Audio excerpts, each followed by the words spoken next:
The forgivable loan application process for small businesses hit hard by coronavirus closures has been underway since Friday. And if you ask Donald Trump, the rollout couldn't have gone better. It's been flawless so far, far beyond our expectations. I don't even hear of any glitch. They've done billions of dollars of loans to small business. But if you ask small business owners actually applying for those loans, the word flawless likely won't come up, but glitch certainly will. So I went to my bank, and my bank said, we don't do SBA loans. I called the small banks in the neighborhood who know me, people know me. Can you do this for me? No, we're processing for our existing customers. Then what do? It's an experience being reported by many scrambling to find enough cash just to stay afloat this month. Here to get everyone on the right track is Norman Eng. Norman's with the U.S. Small Business Administration's Massachusetts office. Norman, thanks so much for being here. I appreciate it. Jim, thanks for having me. So as I said a minute ago, the president said it was flawless. A lot of banks, a lot of would-be loan recipients said otherwise. Forget that. Where are we on day 4 today? What's the status? How is the program running? Sure. So as of today, we do have thousands of applications that have been approved here in Massachusetts, anywhere from pizza shops to nonprofits to local hardware stores. And I have to say that even though there were some kinks and some flaws first couple days, things are getting moving now. My understanding is that some banks, particularly large banks, on Friday were saying they would only deal with applicants who had existing loans with them. I know that some of those banks on Saturday reversed that position. Is that precondition gone in all banks or just some? So that is correct. That's how it started out. So the SBA does not have a requirement for banks to have a relationship with a borrower. So actually, people can go to any bank that they want, but the problem is the banks weren't set up for this, and the SBA wasn't either. So where we are today is borrowers do need to reach out to the bank that they have a relationship with first. Most of the banks are saying that you need a business account with them, a checking account, and have done a loan with them previously. But things are changing so fast that it's hard to say. But what if they don't have a pre-existing loan with them? Does that mean they're out of luck? It doesn't mean that they're out of luck.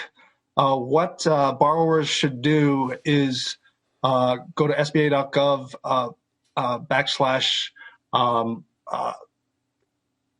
/PPP. I think it is. There's a locator. And if you locate a bank that is a participating SBA PPP lender, then you should reach out to them. In the next coming days, there's going to be a lot more updates and changes to the program, and hopefully the program will work smoother. People have to just understand that, the SBA wasn't prepared for this, and that we are ramping up infrastructure to be able to accept these loans now. What are the criteria for eligibility? I assume everybody knows you have to have under 500 people, and for it to be forgiven, you have to agree to keep them on staff through 8 weeks. Is that accurate? Is that correct? That's correct. So you do have to be small in terms of federal size standards, 500 employees or less generally, and 75% of the loan has to be used for payroll. So this is a loan program to help retain employees and keep employees on payroll. And that other 25%, to be clear, can be used for things like rent, utilities, mortgages, all that kind of stuff, yes?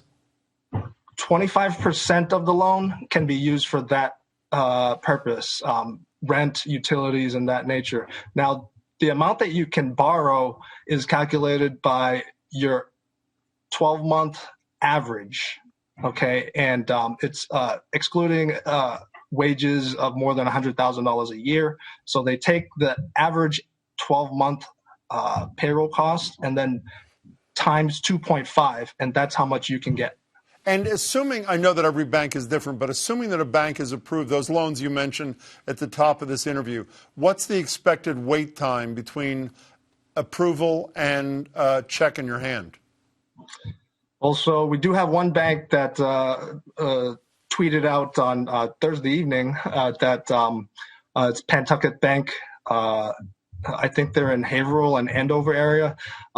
They had their lenders out midnight on Thursday, getting ready for this program, and so there was some kinks in the road there before launching Friday, and so they approved loans that day, and they were saying that they are cutting checks today, Monday. Really? So it could be 5 to 7 days, I want to say. Norman, Bank of America said this morning, CNBC was reporting this, that if they totaled up all of the applications they had received, not granted, but applications they'd received, just one bank this is, that equaled 10% of the total amount of money that Congress appropriated for the so-called Paycheck Protection Program, which is $349 billion. They had already received applications already for $35 billion. How do you assure small businesses watching that you're not going to run out of money long before everybody's needs are met?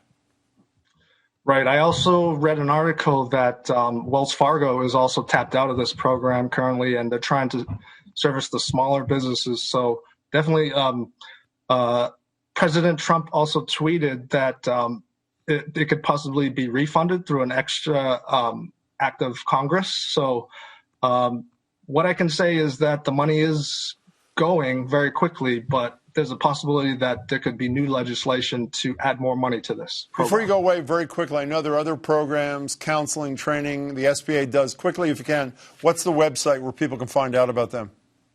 www.sba.gov/disaster. Please reach out to our office if you need help. Norman Eng, thanks so much for your time. Good to meet you. I appreciate it. Thank you, Jim.